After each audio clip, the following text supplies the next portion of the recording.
I would describe the combat design of Doom the Dark Ages as mechanical Darwinism.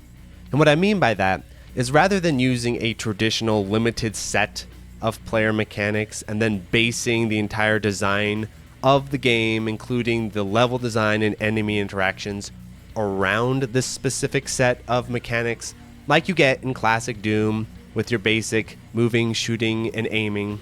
Instead, what Doom the Dark Ages does is it has multiple layers of player mechanics that all sort of interact with each other, but also run parallel with one another in kind of these independent fashions. For example, you've got your traditional shooting, moving, aiming, but then you've also got a parry. And then you've got this new shield system. And then, of course, you have like melee attacks and then the finishers. So you have all these different layers of mechanics. And with a lot of modern games, because modern games are very mechanically bloated and they just love mechanics, what you'll end up seeing happening is that the developer will start to decide what the play style of that game should kind of look like, and then start to tailor and balance the mechanics towards that play style. I always make fun of Stellar Blade for this, but it's just so obvious. It's a really good example where at some point the developer's like, yeah, this is all about parrying. So they will tune the enemy tracking to like absurd degrees where you're like parrying bosses from across rooms, and basically everything is going to come down to that parry. It feeds everything else in the system. And that is what I was kind of expecting to see in Doom the Dark Ages, because it is very typical, especially with parry-based games, because parry is such an overpowering, centralizing mechanic. It is just like the ultimate mechanic in a lot of ways. And so coming into this review, I was thinking, all right, here's what's going to happen. They're going to nerf the movement. They're going to nerf the guns. They're going to nerf a lot of that kind of classic Doom type of stuff. And it's going to be a lot of getting up close and parrying and then doing your melee follow-ups or whatever like that. You know, we've seen it 1,000 times. What I thought was really interesting, and what I think helps Doom stand out compared to its modern combat peers, even though it uses a lot of the same ideas, is that they don't balance the game with any specific playstyle in mind, it doesn't feel like. Instead, what they do is they have all these lanes of player mechanics, and they try to balance them to be somewhat independent and viable, and then they have some kind of interesting interactions between them. And then they take this laissez-faire approach to balancing all this, and they're like, let it rock, playa. You do you. Whatever you want to do, it will probably work. So if you want to just shoot and move and play like it's Doom Eternal, that's kind of going to work. If you want to go MGR mode and just parry things all day, every day, that'll probably work. It seems like the way they tune a lot of the mechanics, even down to really specific niche shit, for example, with the guns, when you parry, yes, you gain a melee attack, but apparently you also power up some guns and shit. So it's like, yeah, you can parry and then shoot dude with a rocket launcher. You could parry and punch a guy. You could parry and use the skull crusher, and apparently if you like rev it and you keep revving it even when you're not shooting, it somehow maintains higher damage or something. It's like that. There's a lot of these very specific, small, overlapping mechanics, and then what you'll see is rather than having a one mechanic for one situation, you typically see, for example, armor breaking. What would normally happen in a modern game is, all right, there's an armor system, and then the armor gets heated, and then there would be the armor breaking attack.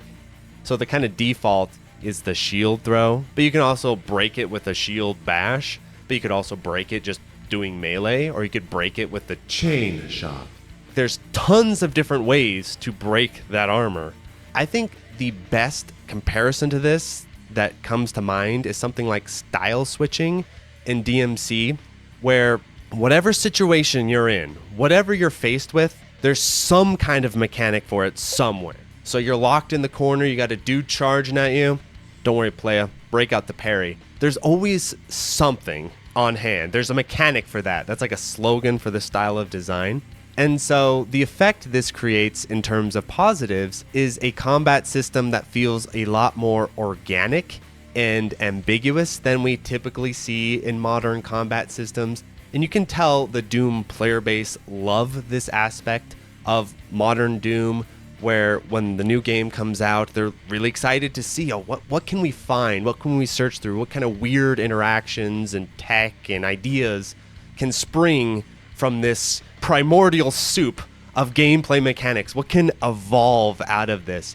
And the way this evolution works is this Darwinism effect, where the best, strongest mechanics will start to rise through the design and then come to the surface and come to define the design. And then the not so effective strategies sort of simmer down into obscurity and evolve into like a slug or some shit like that, right? And so the combat of the game is extremely player oriented. If you're a player oriented player, this is your buffet. You're in heaven. It's funny, people describe a lot of these types of games as power fantasies, and I always think that's kind of a weird way to describe a game. But if we're going along with that analogy, Doom the Dark Ages is not a power fantasy. It's like a power utopia, because the player is so powerful in this game. You are dictating how this game is happening, much more so than the developers. You are like, this is what's happening right now, and we're going to play how I want to play. You know, the concept of player agency, this is uber player agency. You are in charge of the experience. And it also works on a really large scale, the whole player ownership thing. When was the last time you heard the average player be like, I want to be less in charge, I want to be nerfed and beaten, I want to suffer?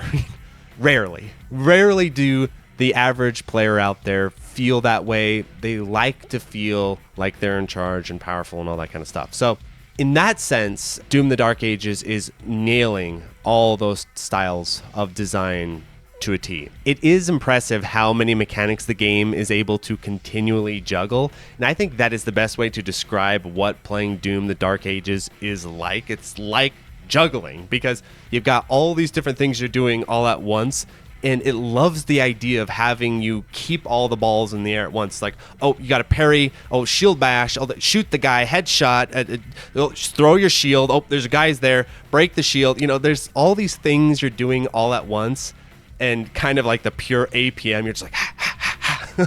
So that is kind of the experience of playing Doom the Dark Ages. But all that being said, as much as people, I think, will praise the style of design, I do think it has some pretty serious limitations that don't appear right away, but I think end up causing some problems in the long run. And so the first one is definitely game balance, where you've got all of these elements all happening all at once. And yes, you're trying your best to tune the mechanics and how they interact and trying to keep them all behaved. But you know that in the primordial ooze of all of this shit that you're creating, some insane monster is going to be born. Some out of control gameplay element is going to be found by the players at some point, and it's going to just attack your balance with claws, and that's going to be a massive problem. I just imagine the developers of Doom the Dark Ages, like, as they're hitting, publish on Steam or whatever, they're like just sweating, like, oh God, please don't find something insane, please, for the love of God. And in fact, just to prove my point, was like literally right after publishing the game, they like immediately had to balance patch more difficulty in, because turns out Doomslayer is kind of OP as fuck. Turns out when you give the guy every mechanic, he tends to be an insanely powerful dude. You got range, no problem. You got shield throw, you've got amazing guns, and then on top of that, you can like parry bullets back and forth and shit like that. So at a distance, he's powerful. Up close, he's got the melee, he's got the finishers, he's got the parry, he's got rocket launchers that apparently do insane DPS up close. He's got all these powerful guns up close. You can just headshot people. So like, no matter where Doomslayer is, he's good. He's never having any issues. And then if there's like a situation where he needs to move quickly, he's got an auto homing teleport, essentially. He can zoom in at his enemy full on iframes, no meter required. So yeah, the guy is insanely powerful, and that type of thing is going to be just a nightmare to try to balance. I think that is one reason for the sliders, is because they're not sure how the balance is going to go. It's like an insurance policy, basically. Like, they put the sliders in there, and like, if everything goes super well, no one will touch those sliders, right? And so they have like the designated, these are the default sliders. This is the slider configuration. But I think they put them in because they're like, what if we tuned the enemy health too high? What if we tuned it too low? What if we made the bullet speed too fast? What if we made it too slow? What if we made the parry window too big? What if we made it too small? There's so much happening, and with a game like this, just the slightest error can cause all kinds of problems. You can fix it, all right? Go in there and change the slider. Anyway, we'll get more on the sliders here in a little bit, but getting back to balance, this type of design is just extremely difficult to balance, and I think the way it's going to work, and this sort of fits with the legacy of Doom, so I think this is why it's kind of accepted, is it's much more of this back and forth conversation with the developer rather than classic, this is Ikaruga, bitches, play it, treasure, and those really like clean, clear, this is the game. Instead, especially with modern games, especially the fact with like the history of Doom, the history of like Doom modding, the nightmare mode of Doom being requested by players and then that being added in later in the original one, there's much more of a back and forth with this style of player base. And so what's gonna effectively happen, which makes analyzing and critiquing it a nightmare, by the way, is everything's gonna shift. Everything's gonna change. What's gonna happen is it's gonna come out, they're like tepid at the beginning. We saw that. Is this okay? And the players are like, this is way too easy, dude. They're like, don't worry, I got you, playa. Patch it. All right, now it's harder. I think that's just the nature of how they find balance, basically. They just need to make sure it doesn't explode when you get it on Xbox Game Pass your first week or whatever. And then over the years, they're going to continually add stuff. They're going to build the game towards the players. And so, yeah, balance is a problem. They definitely trended towards safety versus insanity because they already had to do an emergency, like make it more difficult to patch. But also, even after that patch, I powered through nightmare mode, and I am mediocre at FPS games. Pretty good at these parry games at this point, but in terms of FPS, I should not be powering through your nightmare mode. Maybe a little undertuned in terms of difficulty balance. And let's get to the second weakness of this mechanical Darwinism approach, which is, yes, the player has a lot of agency, but the problem is that in the long term, as the developer, it is very difficult to create distinct experiences throughout the course of the gameplay because you have so little control of what the player is capable of. It is so hard to then create a distinctive experience for that player. Think of chapter 10 through chapter 17, something like that. Do the encounters stand out in your mind other than if they introduce a boss or a new enemy type? For me, they definitely don't. I can't even tell you what happens in those chapters. It feels like one long sequence until you get to that very last part where they ramp up the enemy types a little bit and they, have the boss fights and all that. But that mid 2/3 section of the game just feels like a pile of encounters that all are kind of interchangeable. And that's because the early section of the game, you don't have all your mechanics yet. So those are a little easier to remember, right? Like the very first level, you don't have the shield toss. So you have to fight everything with just shield bash and shotgun. And so you remember that section. But then once you get the shield toss, then those sections start to bleed together. And the idea would be, oh, but don't you remember when this enemy type is introduced? But on subsequent playthroughs where you've already learned all the enemy types, you're already familiar with how the game plays and everything, those events no longer register. And in fact, if you've developed a certain style of how you want to play the game, since you can kind of play in any style that you want, even if the developer decides, by damn it, I'm going to introduce an enemy and you're going to fight the enemy this way, you may not fight the enemy that way, and the enemy may feel just like all the other enemies. One that really stands out is exactly what I'm talking about, is the Revenant. They feel like, oh, this is some classic Doom shit. This is some like shmup stuff, right? They move around. Their bullets don't fully track you like a lot of the other enemy types, and you do actually have to aim and precisely fire to hit them. That's a distinct enemy type, right? Well, it should be, except you can just shield bash into them, fully homing, and then shield throw, lock them in, shoot them in the head, dead. Which is the same way you deal with the Arachnotron demon. It turns out the way I deal with this flying enemy is very similar to the way I deal with this grounded tank enemy, but you know id wanted these enemy types to be distinctively different combat experiences. On the player side, it's just like heaven. You're like, oh yeah, I'm just doing what I want to do the entire time. But on the developer side, it's hell on earth because they cannot create distinct dynamics. They can get little bits of this, but not to a really strong effect. They don't have the power for really specific granular combinations of level and enemy type that you would have in classic Doom because of the mechanical limitations. For example, imp demons. You put them in an open room versus putting them in a narrow hallway. In classic Doom, in an open room, they're a lot less of a threat because you can dodge and strafe and mislead their fire and control the situation.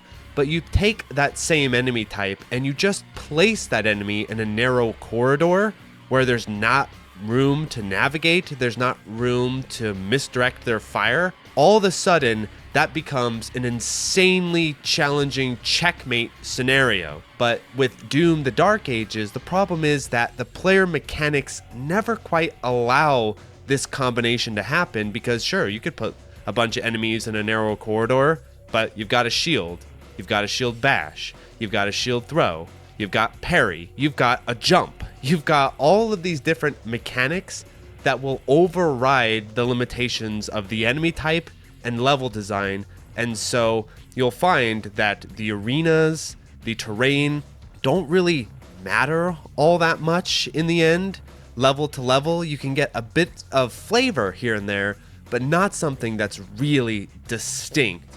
And so what modern id ends up doing is just adding in these very forced mechanical overrides to get the player to respect the game, but they are so heavy-handed that it just is brute force design in the most obvious way. For example, the whole like invulnerable super shields around the destroy the leaders sections.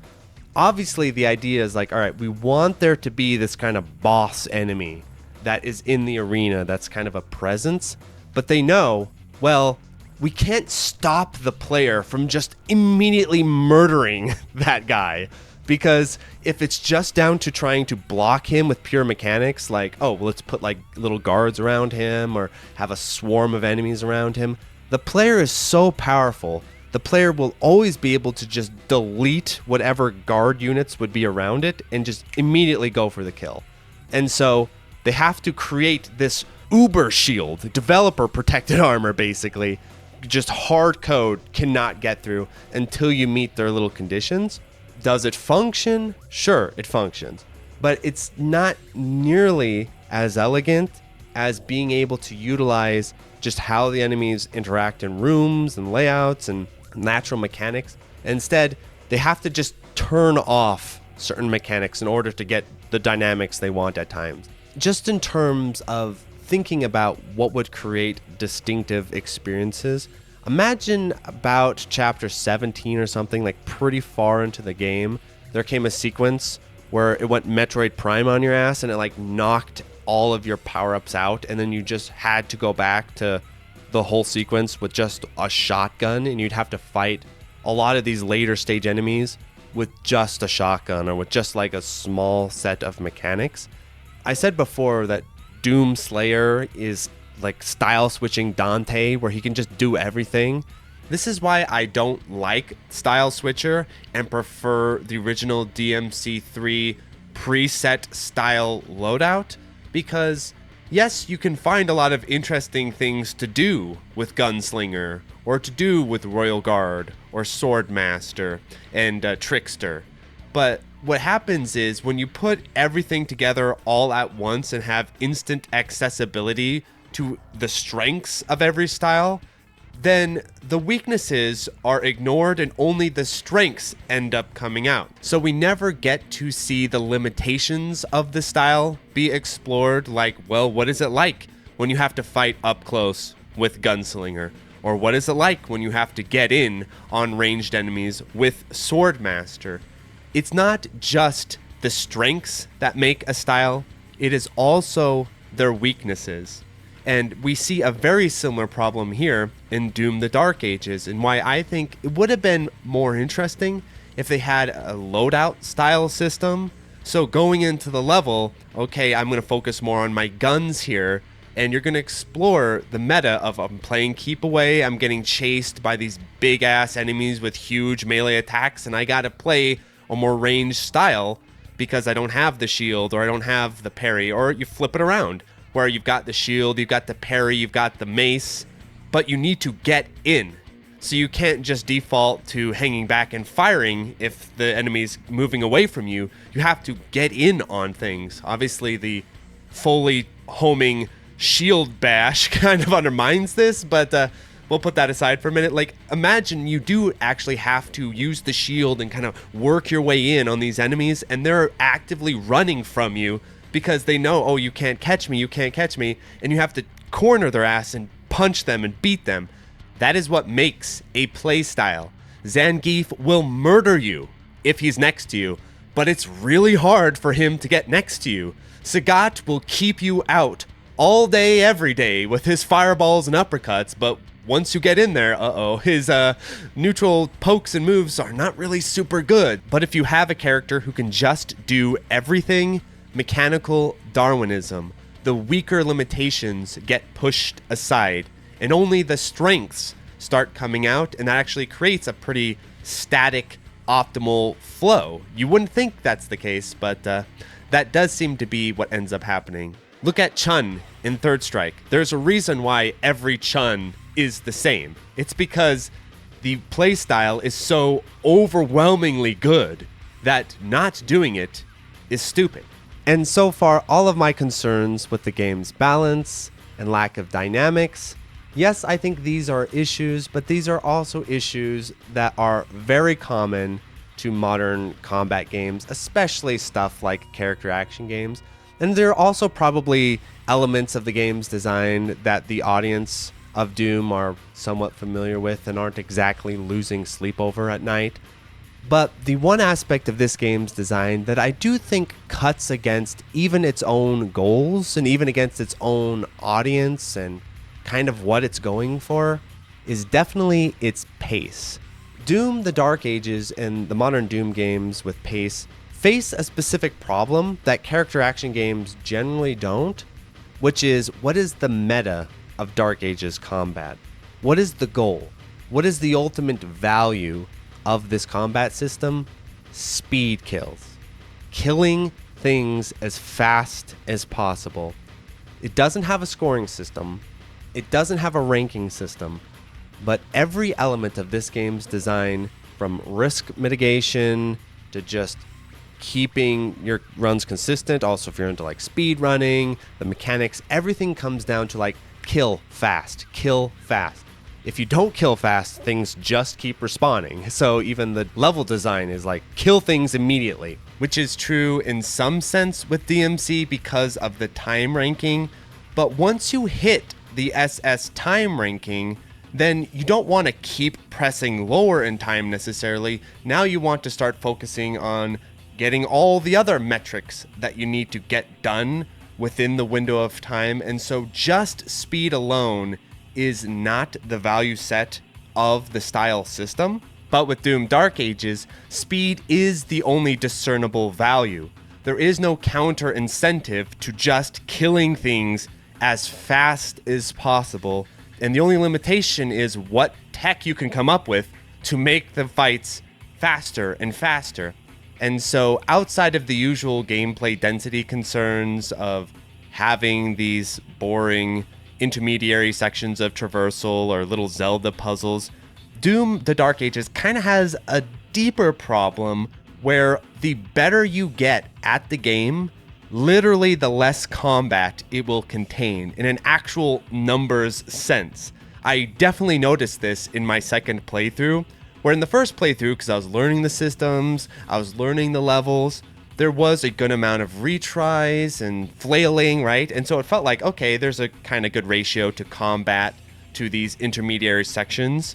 But as I got better and more optimal with my combat, I was just flying through those early combat encounters, and then I really started to feel all of the intermediary sections in between, not counting the dragon and the mechs. We'll talk about that here in a little bit.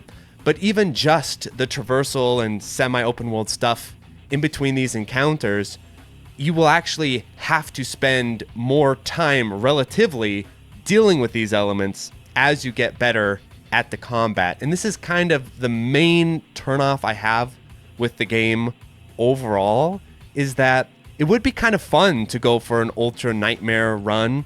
That being said, I'm just imagining you get 6 hours in and you get killed. The thing I'm not dreading is fighting my way back through that 6 hours. The thing I'm dreading is like, oh my God, all of the traversal, all of the sections of mechs and dragons, oh my God, the ultimate punishment. The thing that the game is going to actually punish you with is not death, which is a whole concept of the fun zone. It's with tedium. You know, the fun zone is managing resources, it's doing all these different things, it's thinking constantly, it's using the right tool for the job, it's diving into progression. You know, it's what you'll see, shooting weak points of enemies, you know, all these different things. And when they don't play that way, we ride a dragon.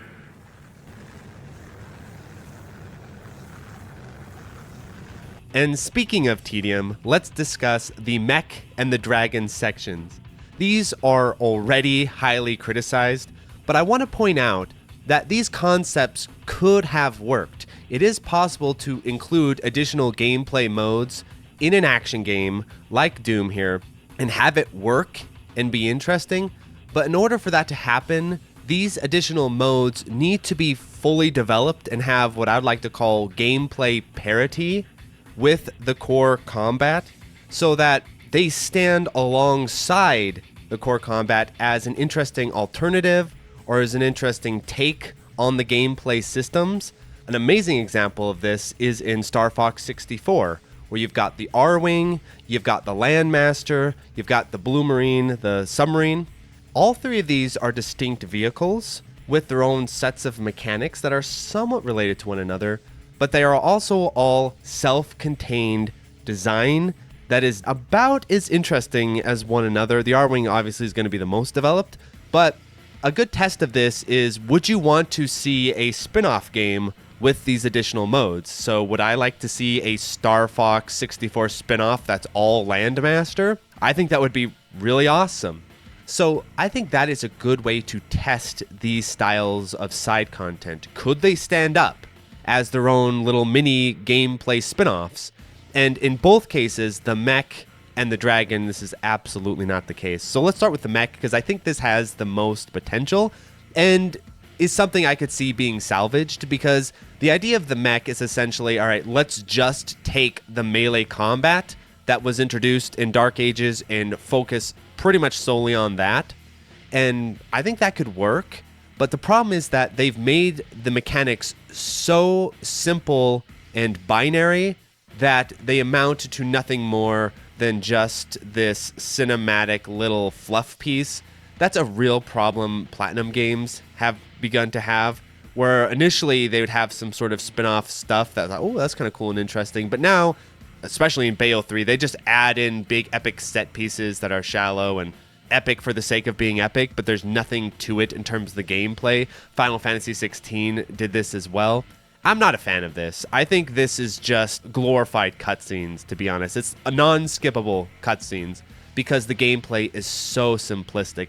And if they wanted to have a mode like this, they need to add in more of a real failure state. The fact that you can beat this your very first try, if you know anything about basic parry combat, is not a good sign, and it doesn't escalate in any way as the sections progress. So you're kind of one or the other. If you're going to have 3 of these sections, it needs to be a real game. As far as the dragon section, this one is going to be much more tough to salvage because I think what happened is this was some sort of late development idea. It can only be that because of how under-designed this is. There's mechanics in here like the rising and descending that have absolutely no meaning and no use, or the fact that you have like a natural sort of shot. Yeah, you use it to fire down the guiding enemies, but that has no purpose. It feels like the idea was, ooh, what if we included a Panzer Dragoon style section to the game? And then they're like, oh, that's actually like a lot of work and really hard to do, and it's a totally different skill set than what we've been doing in Doom. So let's break out the old game design 101 handbook. Okay, so we'll just use the same parry mechanics, even though that makes no sense to have an air-based combat system on parries where you like lock into place and you just sit there. It's the most insane prototype looking shit ever.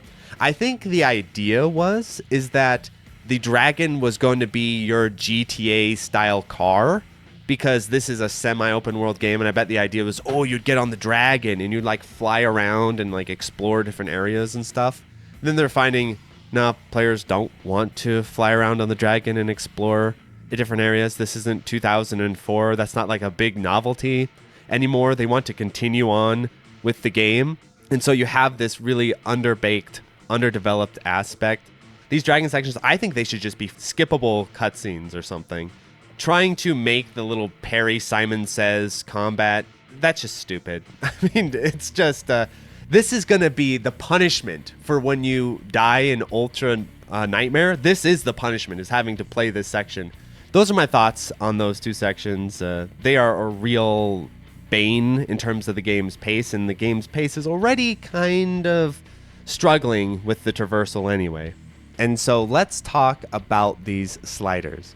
For better or worse, Doom Dark Ages Legacy might always be associated with these damn things. It already comes up in like every comment section, in every playthrough. Everyone's like, oh, do this with the slider, do that, oh, change this, change that. And I think it's because as a game developer, you're opening Pandora's box. You are standing naked in front of your audience and you're just letting it all out and essentially outsourcing the balance of your game to your player base, which we all know will politely come to a solid consensus. When you start allowing that granularity of user control, because users already have a ton of control to begin with difficulty modes, where you could like change how the parry works in the difficulty mode already. You can change so many things with like built-in modes, built-in presets. Like that already all exists. I mean, there's a reason why Dark Souls still is not budging on easy mode. It's because that already is conceding a lot of control to the player, just allowing them difficulty selection. That alone is huge. So the fact that you're going the next step and allowing for specific instances of the game's balance to be changed shifts the relationship of game to player much more towards software to user. And that's definitely the feel I'm getting more and more with modern games, and Dark Ages with the difficulty modifier stuff has to be the most along these lines, where it's not like you're buying a game with built-in expectations, with built-in, like, this is the vision of the developer, this is what I want you to do, shared experience. Instead, there's a much more user software modularity approach to this, where it's like the game can be whatever you want it to be. Like, you know how software is like that. It's like, oh, well, we want everyone to use it, so whatever you want it to be. If you want it to be complex, it can be complex. If you want it to be simple, it can be simple. It can be either or. You decide. The thing that I really disagree with this type of approach, especially with something like a AAA game, something that's supposed to be casting a wide net and pulling in a big shared audience. And it's really rare for IPs to be able to do that. I would say Doom is one of the few Western IPs that still kind of pulls in. I mean, I'm talking about it, and I don't talk about any mainstream. Games, I believe, are inherently a social medium because games have shared experience. And you can bond with someone and connect experiences together through shared experience. So if you play the same fighting game, you're like, oh man, Dulcim or whatever. You can have these shared moments of like, oh, you remember that moment? You remember that? And you relate to each other through that shared experience. But if you're able to change the game into whatever preference you're currently comfortable with, then Doom loses the ability to define taste, which I think is one of the only valuable functions of big AAA games. When they're done well, like when Doom 2016 came out, it defined taste. It's like boomer shooters are back, baby. And like that whole trend, all of that started, or was really accelerated at least, by Doom 2016. Doom Eternal as well continued this influence and introduced a lot of people to difficulty in mainstream game design. Whenever you get a kind of influential big AAA game, its impact is felt at a scale that defines taste in a way that indie games, as much as I love them, just don't have the capacity to be able to do in the same way. But if you're removing that element, it loses its impact. I think it loses its identity, and it just becomes a bit of software with like demons. The difficulty, the way it's configured, that is one of the core responsibilities of a developer. That is what sets you apart from other developers, is like how you define what the game experience should be. I don't like it. I don't like it one bit. I'd rather have a higher parry window that players who are good at parries like myself can just exploit, rather than you got one guy with the parry window that's like insane. You just hold the block button and you'll parry. And another guy who's got like a 1-frame parry. Yeah, if you just want to live in your little silo and play your own silo game. But I don't think it has the same impact and meaning, much more so than what we're seeing now, where it's like, oh, will I play at 150 mode? Will I play at 100 mode? Will I play with minimum parries? Will I play with half bullet speed? Will I play with half enemy health? I play with full enemy health. All of that, that's what the developer should do. That's your job. The developer has to put their foot down and be like, this is the parry window. This is where you're going to hit it. This is the enemy health. I know you guys are abusing the enemies. So if I'm going to patch it, we're all patched. Moving forward, it's not just Doom like every freaking game. Now you have like little sliders. And then I have to develop this whole meta of like criticizing games based off default sliders, because it's also an option select against critique. And I think that was another reason for these damn things. Because if you look at the IGN article, you almost get a critique of the game, but then the writer's like, well, but I just turned down the parry slider because I'm cool like that. It's like, good for you, dude. But the game should not have a parry slider, for the love of God. Whenever you're faced with some sort of critique of the game, oh, well, the enemy health is too low, we'll just turn down the slider. Oh, well, the pace is too boring, well, just turn up the slider. It's just Mugen-y, software-y, it's not elegant, and we're already making so many compromises with games these days with difficulty. Just have difficulty modes, man. You don't need sliders, for the love of God.